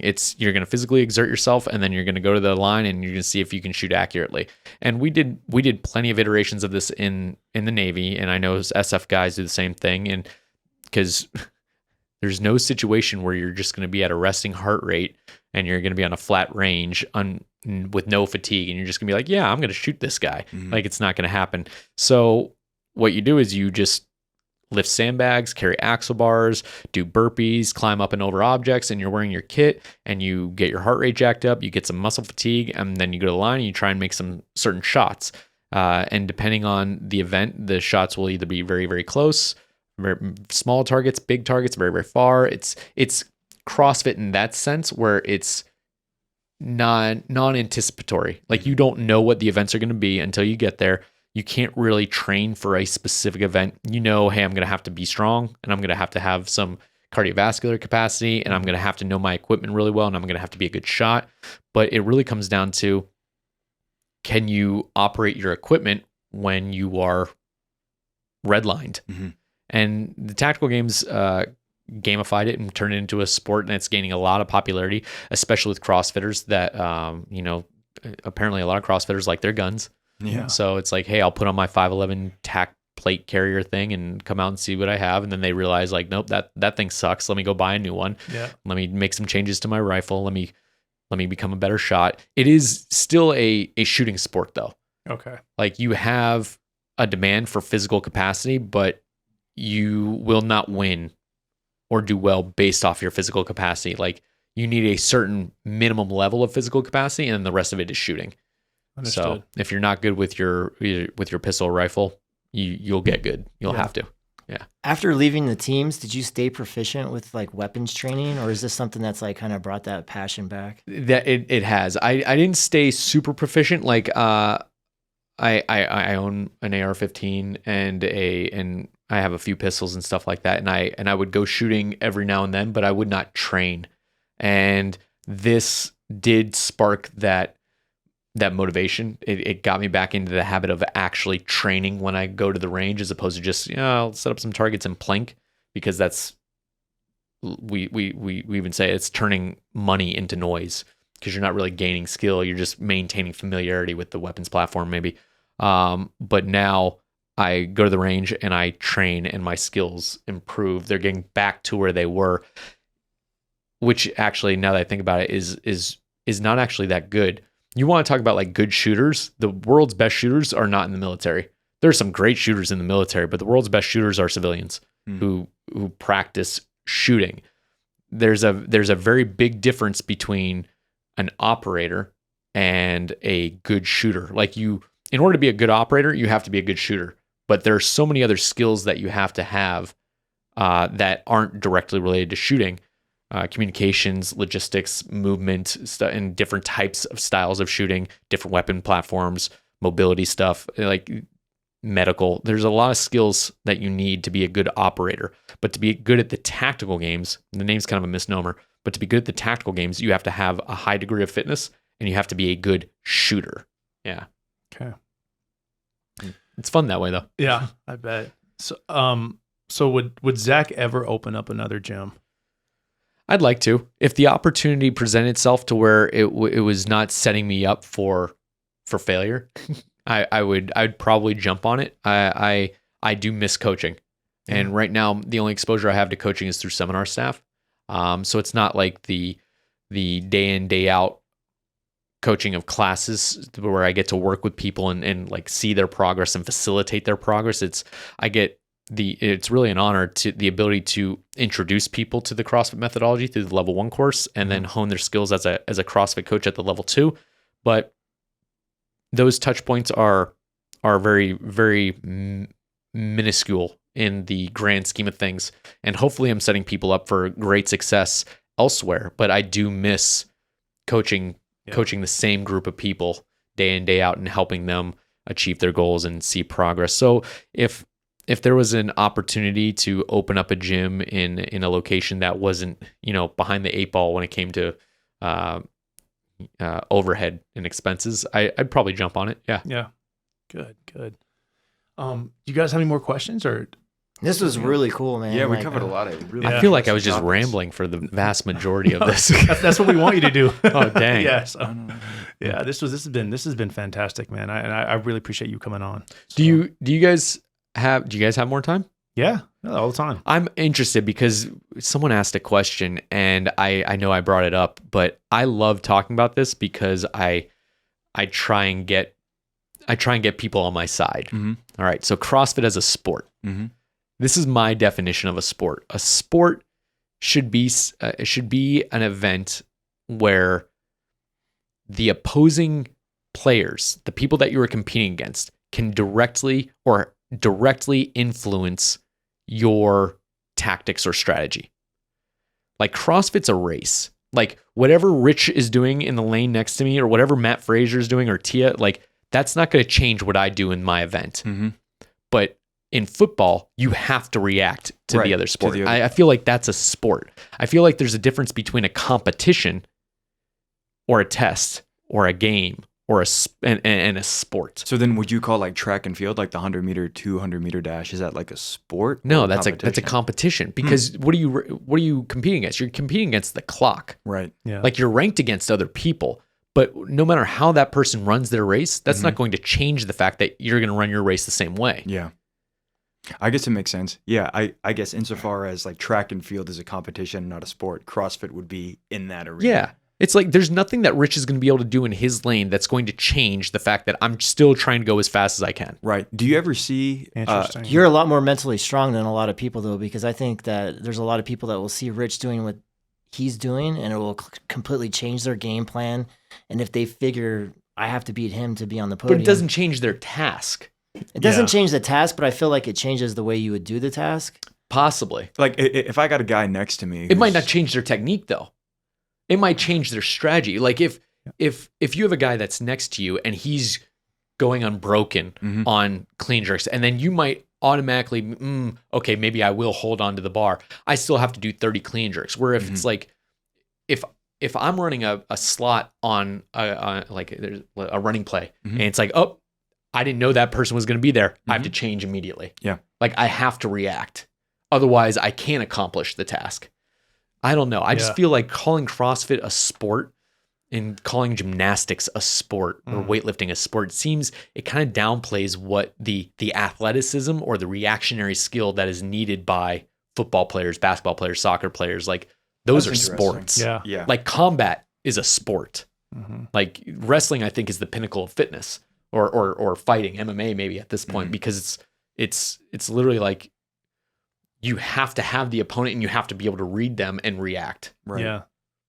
Do you think that CrossFit could ever make its way like to the Olympics or something like that as it gains more popularity in other countries? No, I think there's too many variables that I think it's too multimodal. And also I think because it involves the competitions of other disciplines.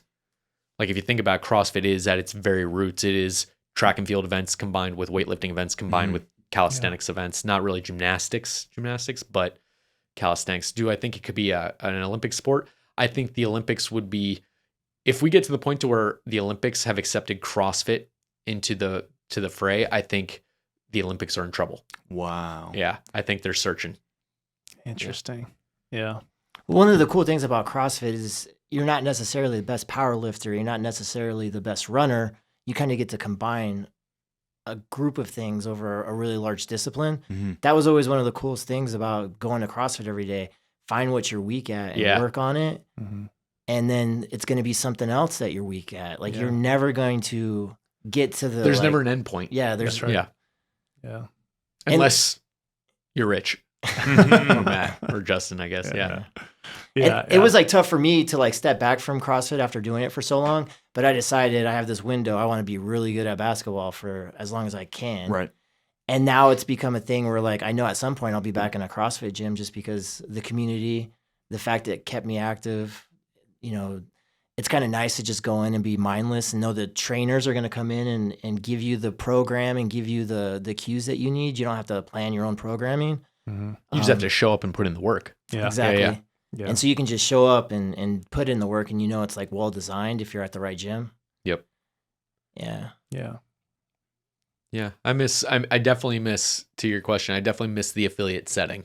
Yeah. Yeah. There's some great things that happen in those gyms. Yep. There is. Yeah. And it also, I mean, there's competitions that happen throughout the city too that, local. Those are some of the most insane competitions I've ever seen too. Oh, yeah. Like the crowd participation that you get when people are just like dying on the floor. Like again, if you're not a top level athlete and you don't get to participate at a high level in something, CrossFit is something that you can jump into and like get that feeling of being a real high level athlete. Yeah. Yep. It's very unique. You get the stage at all levels. Yeah. Yep. Whether that's the open and competing like in the virtual competition or at a local competition. Yeah, Vegas had some great local competitions. It did.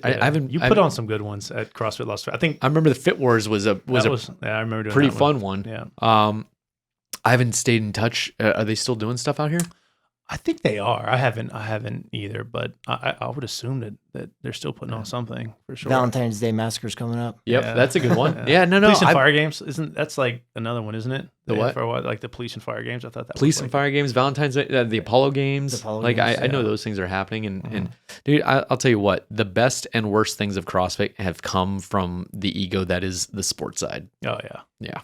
So, but I'm glad that I think more good than bad obviously has come from it. Yeah. But yeah. And CrossFit has a really good way of humbling you too.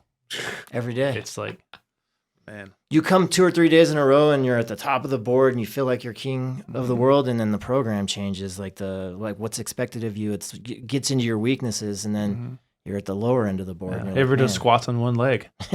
Let's try that now. Yeah. Yeah, that's funny.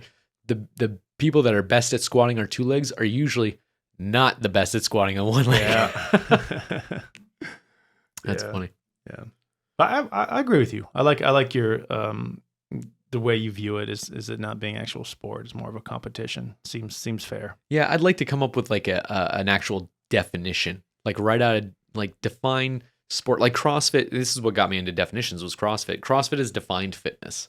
Yeah. Right? And it's pretty hard to argue with their definition of fitness. What I think next on the line would be like get a good objective definition of sport, get a good objective definition of athleticism. Yeah. Like I still don't know because you can look at someone, watch them move, watch them play a sport or a game and be like, oh, that person's athletic. And then you ask them, be like, well, what do you mean by that? And then people are like, he's just athletic. And you're like, what does that mean? So I have my own definition of athleticism, but I still have no idea if it would work. Let's go, man. The definition? Yeah. The rate at which you learn physical skills. So I feel like, we'll take basketball, for example, right? If I have person A, never played basketball before, and person B, never played basketball before, and you take them through the same exact training and skill development, like, hey, you're going to learn to dribble, you're going to learn to shoot, you're going to learn to pass, you're going to learn the game, blah, blah, blah, blah. If this person takes 5 hours to learn everything and be able to perform them at a certain level, and this person learns it and can perform that level in 2 hours, this person is more athletic. So it's the rate at which you develop or adapt, I guess, neurologically. Yeah. Because you look at like golfers and baseball players, there are plenty of tremendously athletic people that play those sports, but they may not be very fit. Like I know, like you can be a pitcher and be considerably overweight and be a great pitcher because you're athletic, but you're not fit. Yeah. I like the definition. It's like the person who can adapt to the most sports the quickest is the guy that's the most athletic. Yeah, that makes sense. If you take someone and you say, hey, like we're gonna pit you, and you play basketball, right? I'm gonna have you play basketball today, and then you're gonna play football tomorrow, then soccer, and then baseball the next day, and you have to perform at a certain level. Like that would be someone that can play all those sports would be considered athletic, or a sport that you've never learned. Like you play lacrosse. No. Like, cool, you're learning that tomorrow. And it's like, you either pick it up or you don't. Yeah. I like that definition. Yeah. I don't know if this is speaking to what that is, but you could see a lot of athletes would come in and the coach would cue them for certain things of how to do a squat or to, just more body awareness. And some people I always felt like had just a lot more body awareness than others. Oh, yeah. You'd have to cue them 5 or 6 times before they finally did the task that you asked them. And others people, they just show up and you'd cue them and they would right away just. Yeah, like double unders. Like I've seen people struggle with double unders for years of CrossFit. They could never figure out the coordination of double unders. Somebody told me to swing the rope twice under my feet each time. I did it without even thinking about it. Yeah, you just did it. Yeah, and so it's funny because there are people that I would consider just as athletic as me that could just not figure that out. And there's always going to be specific skills. Like that person might be able to run and jump. I think jumping, sprinting, throwing are probably the most immediate tests of athleticism. Like if someone can't jump well, or if they can't sprint or throw something well, you could probably guess that they're not going to learn double unders very easily. But double unders are a relatively specific skill, right? Mm-hmm. Yeah, but it's completely rooted in coordination. Yeah. Yeah. Do you have any critiques of CrossFit, like the modalities, the culture?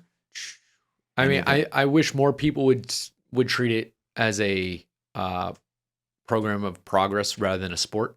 I think task accomplishment is in the gym is less important than how you do it. I think less. I don't think it's not important. I think it's very important. I just think people are focused, like people going for a 1 rep max deadlift. They're just concerned with, did I stand it up all the way, as opposed to how did I stand it up? Right. I wish people would focus a little bit more on the way they accomplish tasks rather than accomplishing the task. That'd be my only critique. But I don't think that's a critique of CrossFit, the program. I think that's a critique of the coaching standards and the culture that we have allowed to develop.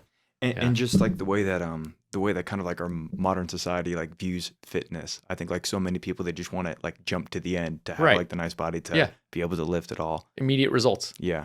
Nobody. I think one of the most important things is being willing to be patient and seeing progress. Mm-hmm. I think if you are patient and willing, then your progress will last longer. You'll make more progress for a longer duration, and you'll be at less risk for all the bad stuff that comes with ego. Yeah. That's just good life advice in general. There you go. Yeah. This has been great, man. Yeah, this was fun. Yeah. We should do it again. You guys do this like every weekend? This is great. What an awesome Saturday morning. Yeah. He gets a little list together of people that I just like to learn more about him, and then you kind of get this like cool platform where.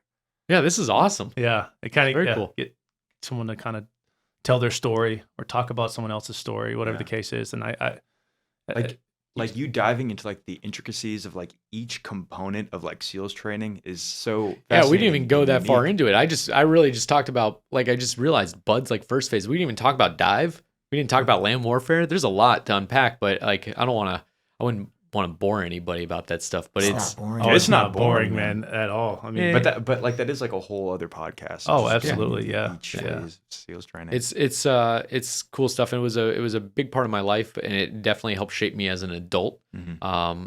But yeah, just you're right. There is something about getting around a table and talking about the way that someone else experienced life, especially if it's been different than what you experienced, and just learning from that and kind of allowing the unpacking of that information.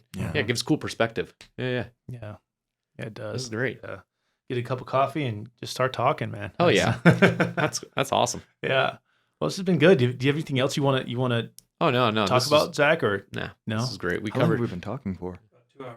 Nice. Dang. Wow, that went quick. so fast. Yeah, It almost I'm does. getting in trouble. Yeah, My that's wife's good. gonna fucking smack me when I do that. Same thing. All right. Well, this has been great, man. So I appreciate you coming on. Absolutely. And Thank you. More than welcome to come back. Love to have you come back. Would love to. Yeah. Thank you. Anytime. Thanks, man.